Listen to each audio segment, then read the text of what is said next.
Avant de plonger dans cette histoire incroyable, pensez à vous abonner à la chaîne et à activer la cloche. Ici, chaque récit a quelque chose à dire, et vous ne voudrez pas en manquer un seul. La chambre était silencieuse, à peine troublée par le bourdonnement des machines. Ethan Cooper, un petit garçon de 8 ans aux cheveux châtains et aux yeux noisettes, reposait sur son lit d'hôpital, faible mais étonnamment serein. Depuis des mois, le cancer rongeait son corps, et chaque traitement semblait plus lourd que le précédent.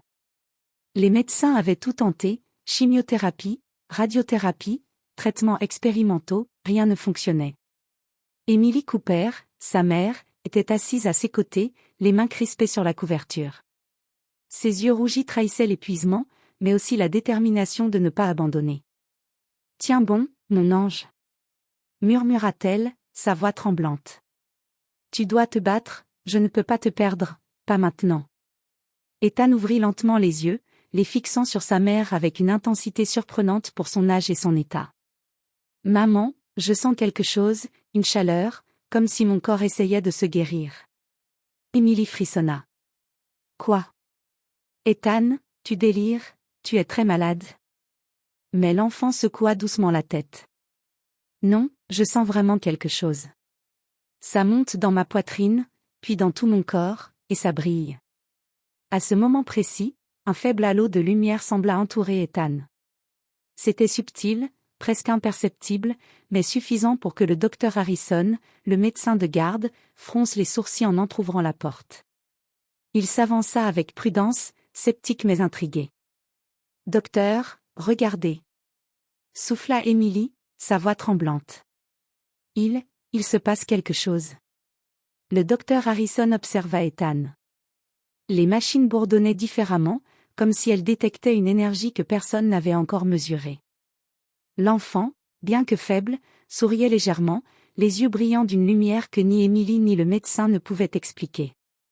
Ethan murmura, presque pour lui-même, « Tu mourras pas toi, pas moi, tout va s'arrêter. » Emily sentit son cœur battre plus fort, un mélange d'espoir et de peur. « Ethan, que veux-tu dire ?» Mais l'enfant ne répondit pas. Ses petites mains se crispèrent sur la couverture, et la lumière autour de lui devint un peu plus intense.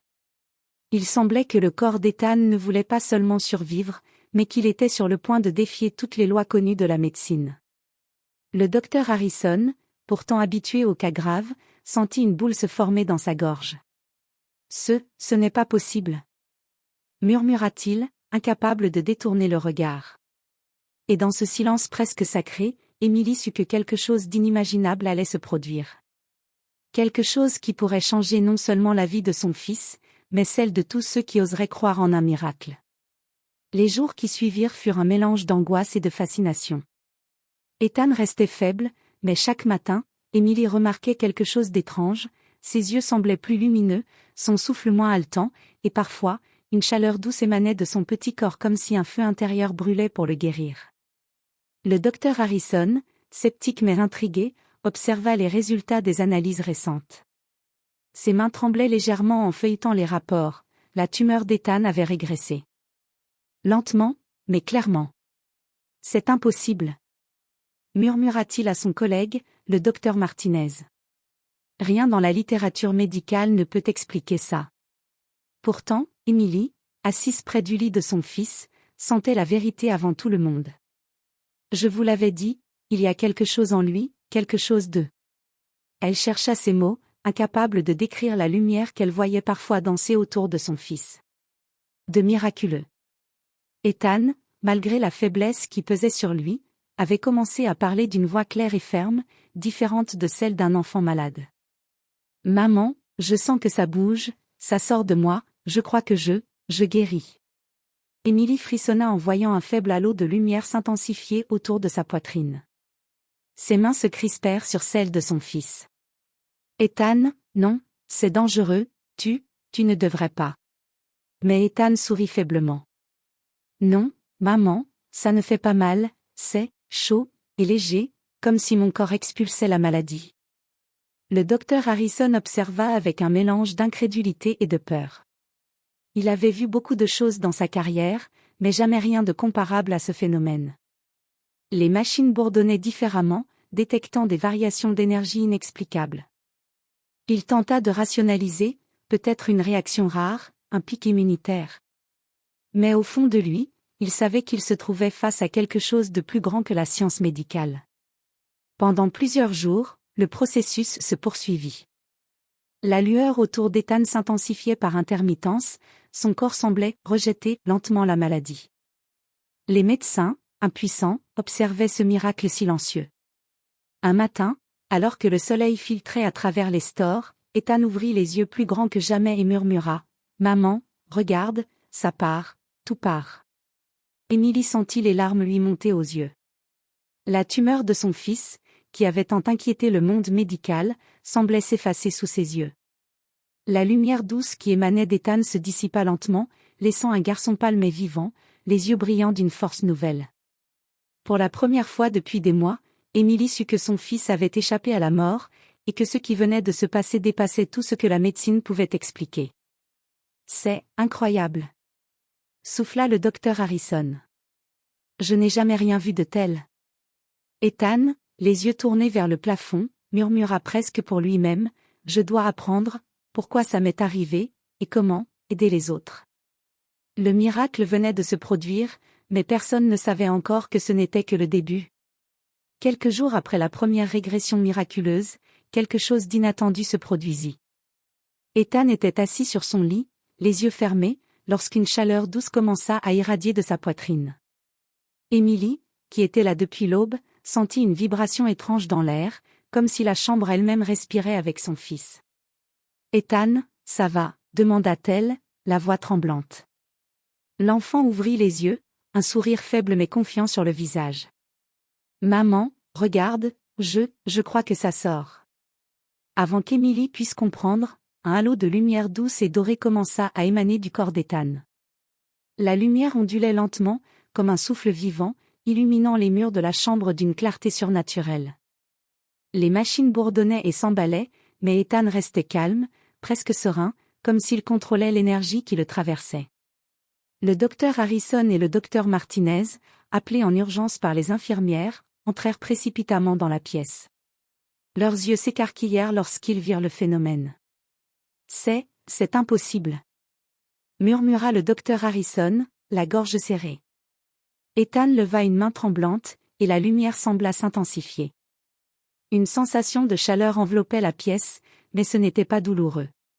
Émilie sentit un souffle de réconfort parcourir son corps. Son fils était en train de guérir, mais ce n'était pas tout, la maladie semblait littéralement sortir de lui. « C'est comme si, il expulsait le cancer. » murmura docteur Martinez, incapable de détacher les yeux. « Regardez les scanners, les analyses. » Les tests effectués immédiatement révélèrent l'inimaginable, les cellules malignes d'Ethan disparaissaient rapidement. Le petit garçon, pâle mais vivant, était en train de se régénérer sous leurs yeux. Émilie s'agenouilla à côté de lui, tenant sa main tremblante. « Ethan, mon ange, tu fais un miracle. » L'enfant sourit faiblement. « Je ne sais pas comment, mais je sens que je peux aider d'autres. » Le personnel médical restait figé, incapable de rationaliser ce qu'il venait de voir. Les caméras de surveillance de l'hôpital, restées allumées, avaient capturé chaque mouvement de lumière, chaque pulsation de chaleur. L'information se répandit rapidement, quelque chose de surnaturel venait de se produire dans une petite chambre d'hôpital américaine. Mais au-delà de la stupeur, Émilie comprit que ce miracle n'était pas seulement pour Ethan.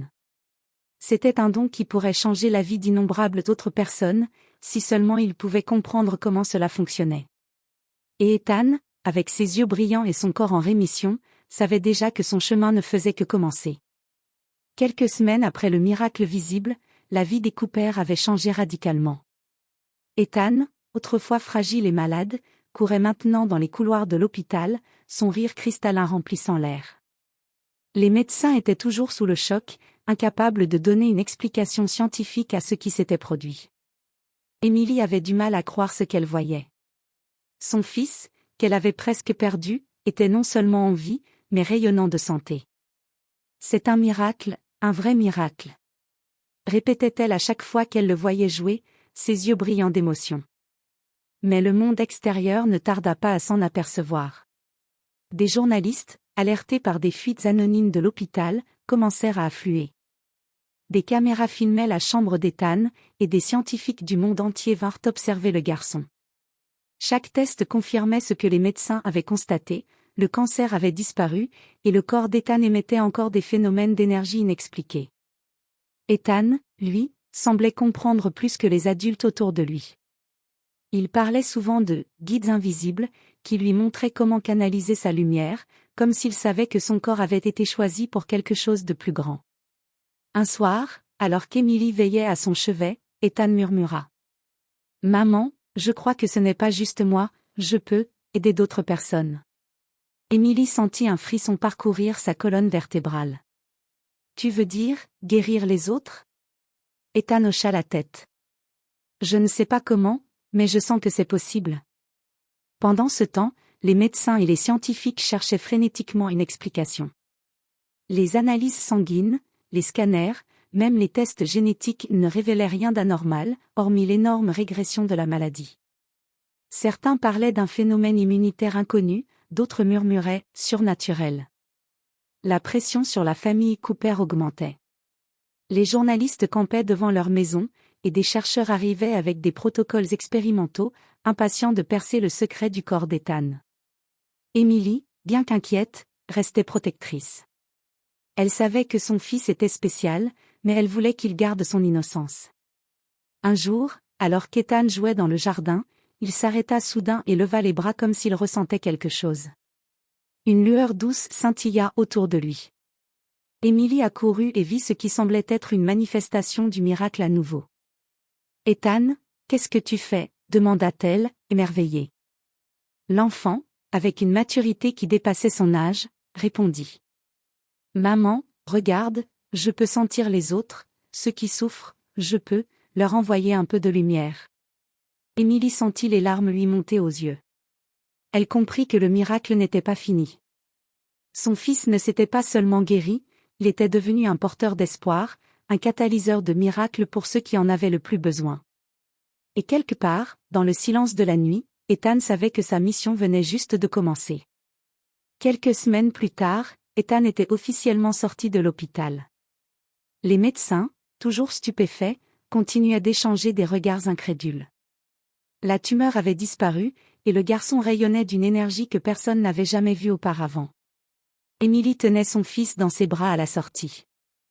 Les rayons du soleil caressaient son visage, et pour la première fois depuis des mois, elle sentit un poids immense se lever de ses épaules.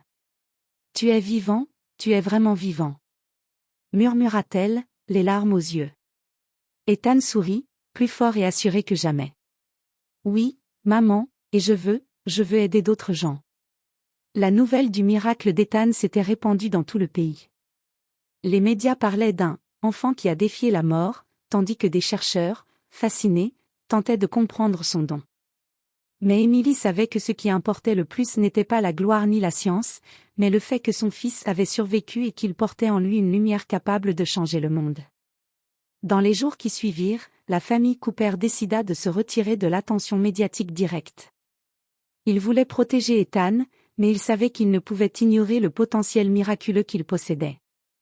Le petit garçon commença à visiter discrètement des hôpitaux et des centres de soins, offrant réconfort et guérison aux enfants malades et à ceux qui souffraient, comme il l'avait fait pour lui-même.